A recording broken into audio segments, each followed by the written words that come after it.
Response means when you say something, when a question is asked and you respond to the question, you are thinking, you're filtering your thoughts, you're correcting yourself, ये सही होगा, ये गलत होगा, ये hurt होगा, ये acceptable होगा. You're filtering your thoughts and then you give an answer. Reaction on the other hand is unfiltered thoughts. आप कुछ भी सोच नहीं रहे, जो दिमाग में आया, जो मुंह में आया, बक दिया.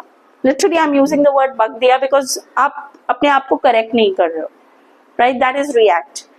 So, do we want a reaction from students or do we want a response from students? Response. And not just students, we want a response from everybody. We should not react, we should respond. So, respond is your filtered thoughts and react is unfiltered thoughts. Okay? Now, keeping that in mind, exclaim is just reacting. Your emotions, whatever emotions are going through your head, you immediately exclaim. Exclaim, that's your V1, verb ka pehla form. Exclaimed, ED, V2 and V3. Exclamation is your noun. It's an abstract noun. Clear so far?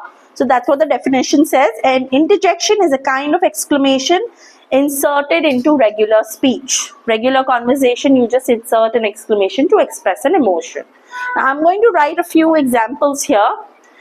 Before we continue, it says they are highly context sensitive. So whatever related to the context that you're talking about, it's sensitive to that. They usually cannot be modified or inflected. You cannot make changes to it. Now, it's ouch. I cannot say ouch. I can't say that, you know. I can't make it sound happy because it's supposed to mean pain, right? Similarly, hooray. I cannot say hooray. You know, I mean, then it doesn't make sense. How is the person supposed to understand what emotion you're going through? And they do not have to have a relation, which is already covered. Interjections don't have a grammatical function in the sentence construction. They do not have grammatical purpose. Now, some people I know in my life I have known, they don't use interjection.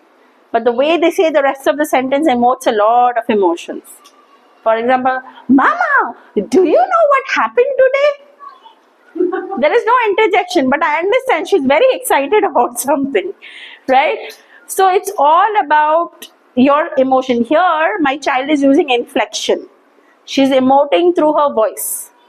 And usually actors, when you watch movies or series, you know, theater, these actors emote through voice.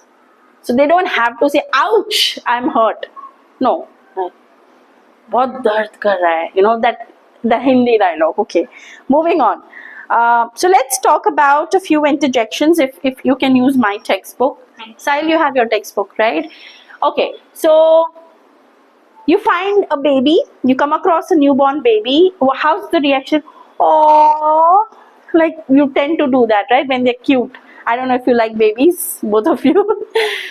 But that's the immediate response that we give, right? You're not thinking, yes? That response is not mine, but another response is like talking. Okay. Talking. When the child talks. Yes. Okay, so you find that cute. Or like I like to hug him. Like I don't like. That's how I react. Like last night, Simba, I don't know. Simba is my lab, 3-year-old lab. He got smitten by me. प्यार हो गया उसको मेरे से अचानक से. ऐसे ना आंखें बड़े-बड़े करके he's just staring at me. I say, oh, why are you looking at me like that? He's just looking without blinking his eyes. That's how dogs express their love. So whenever I'm home, which rarely happens once a week, he'll follow me all around. And he and my daughter will get into fights, trying to get my attention. So he will look at my daughter, what is she doing? Is she going and sitting next to mama? I'm mama for both of them. If she comes and happens to sit right next to me, he'll come jump wherever we are sitting. If we are sitting on the chair, like at the dining table, he'll come and he'll stand on his stool, trying to push her away. If I'm on the bed, he'll jump in between, he'll push her with his nose, like go away. I want to sit next to her. So last night, I don't know what happened. We were watching a movie and he just looking at me non-stop without blinking his eyes. He was fed, he had his water, he had his playtime, he had a lot of cuddles, but just staring at me like that. I'm like, oh, you're so cute. Then Avni went and started kissing him. So that oh moment was there. Anyway, So we are clear with the concept. Now I'm just writing a few examples here. Oops. When do we use oops? When you make a mistake, right? Mistakes are made, by the way. You don't do mistake, you make mistakes. Okay, so I've heard people say, I did a mistake. No, you don't do a mistake, you make a mistake. So the person is supposed to say, I made a mistake. Oops, my report is incorrect. I remember my Excel days. Oh God. At the end of preparing a report for the training batch, whichever batch was trained, I'm like, oh no, there's something missing here. My report is incomplete. Okay, let's keep incomplete. So this is expressing the realization that something has gone wrong. Okay, then you have ouch. I stubbed my toe.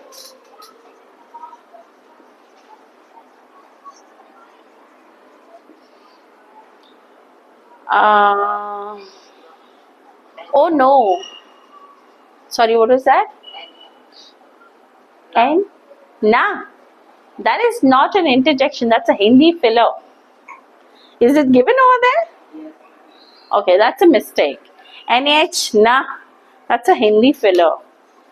Okay. Oh no. Oh no. What happened? Like my school friends, they were planning a reunion recently and they messaged in the group. I said, all of you have fun. I won't be a part of it. And then immediately 2 or 3 people messaged me one-on-one and they're like, oh no, what happened? Are you okay? I said, whatever was the explanation I gave them. So, oh no, what happened? Now, this is one way of using interjection, which is at the start of your sentence. If you noticed, every time I've used interjection, I've put an exclamation point.